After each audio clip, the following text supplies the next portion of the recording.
Hey guys, hoping all is well with everybody. In this video, we're going to be continuing the read-along of The Secret Zoo by Brian Chick, starting with Chapter 8. And as always, I'll be showing you any pictures as we come across them, but as always, please feel free to follow along. Chapter 8, Creepy Critters. After school the next day, the scouts raced down Walker's Boulevard toward the zoo. Once inside, they ran toward the back, dodging benches and cutting through buildings as they headed for an exhibit called Creepy Critters. Creepy Critters had over 300 aquariums of different sizes, shapes, and purposes. Each aquarium held things that were slimy or scaly or hairy or generally creepy in some regard. Things like snakes, lizards, spiders, fish, and even cockroaches as big and thick as adult thumbs. In no time, the scouts crossed the zoo and entered the exhibit. Creepy Critters had a bizarre design. The building seemed to be a hapless collection of zigzagging hallways. Aquariums were set in every wall, and it felt as if the building was made of giant glass bricks. The concrete spots between the aquariums were covered in fake slime, molds, webs, and cocoons. Plastic vines and goopy gunk dangled from the ceiling. Children raced alongside the aquariums, pausing at each one just long enough to peer inside and leave fingerprints on the glass. Their parents strolled behind them with bundles of jackets slung over their arms. Sounds rebounded from the hard glass walls like noises in a cave. The scouts had found a spot on an open bench. The aquarium in front of them was filled with tiny, bright pink frogs resting on branches and mossy rocks, splotches of color on a green canvas. "Okay, Noah," Richie said, "let's see that note from Blizzard again." Noah pulled the crinkled note from his pocket and smoothed it against his knee. He read aloud. "And I hardly believe it, even after seeing it myself. It's as if my mind doesn't want to believe what I saw. Does that make sense? It makes sense when I write it, and I guess that's all that matters. But I wish I knew better words and could describe things better. I wish I had Richie's big brain." "Finally," Richie said as he tapped his finger on the page, "a person who knows genius when she sees it." "Quiet, Richie," Alice said. "This is important." Noah turned the page over. "Anyway, none of that matters because I'll sort this out later. What matters is what I saw in Creepy Critters today. There's an exhibit called the Chamber of Lights. It's at the end of a long hall. It's nothing but a dark room the size of a closet. There's a big aquarium in there filled with tiny fish. The fish are called flashlight fish, and they blink like fireflies. Today I saw someone." The page ended. Noah stuffed the note back into his pocket.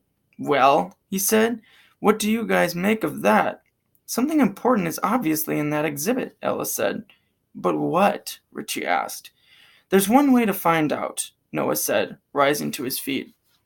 He was a single step down the hall when he stopped and fixed his eyes on the aquarium that housed the pink frogs. "Guys, look," he said. Lined up along the window, side by shiny pink side, the frogs were crowding the front of the aquarium. A few remained perched along the branches, but even those were staring directly at the scouts. Ella gasped and inched to the window, sliding the flats on her feet along the floor. Noah and Richie moved in behind her, each boy peering over one of her shoulders.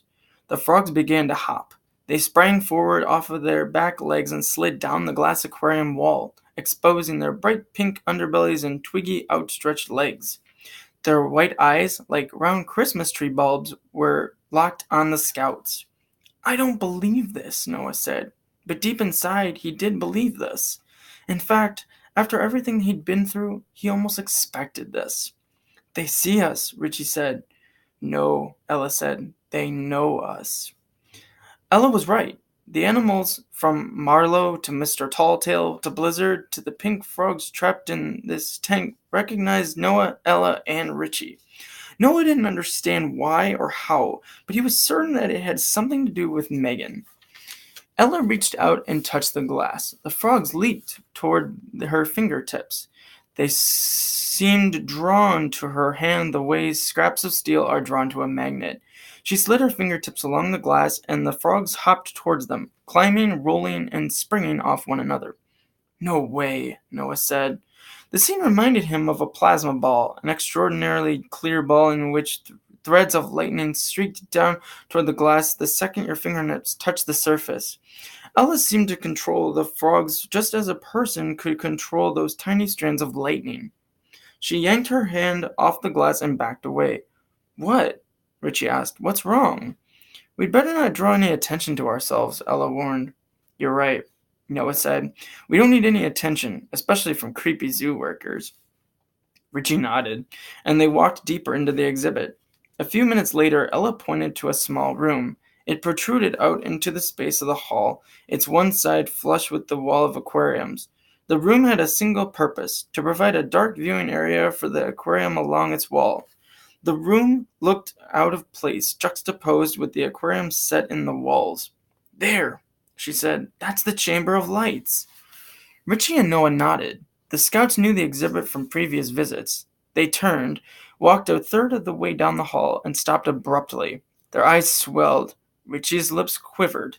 All the animals were staring at them from the tanks on the other side.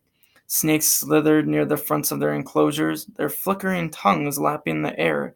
3 frogs balanced on branches, their still, bulbous eyes fixed outwards. Fish idled along the front boundary of their tanks, their sides turned as each stared out with one eye. Lizards leaned against the glass, their gazes pointed at the scouts. "Come on," Noah said. "Ignore it. Just keep moving."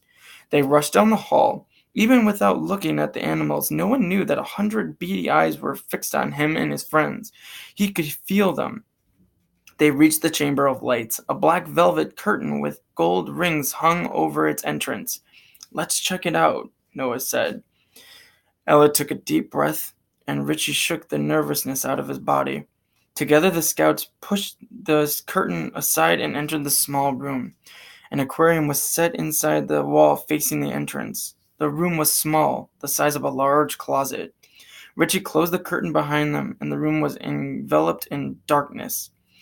The flashlight fish started to blink, and Noah was reminded of a magical night sky filled with winking stars.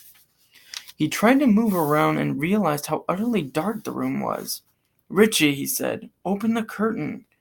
Richie threw back the curtain, and the darkness huddled in a long shadow on the far side of the room. "Look around," Noah said. "See if you see anything." The walls and the ceiling were draped in more black velvet fabric. Other than that, the room was simple, and there was nothing unusual about the tank. "I don't see anything," Ella said. Noah slid his palms along the walls. "Something in here grabbed Megan's attention," he said. "But what?" Richie asked. "Nothing is in here but fish." "Wait a minute," Ella said. The expression on her face changed several times as she rummaged through her thoughts. "I wonder if we're looking in the wrong place." "What?" Noah asked. "Megan specifically said maybe she saw whatever she saw from outside this place," Ella said. Noah and Richie were quiet as they tried to grasp what she was getting at. "Come on," Ella said. "Follow me."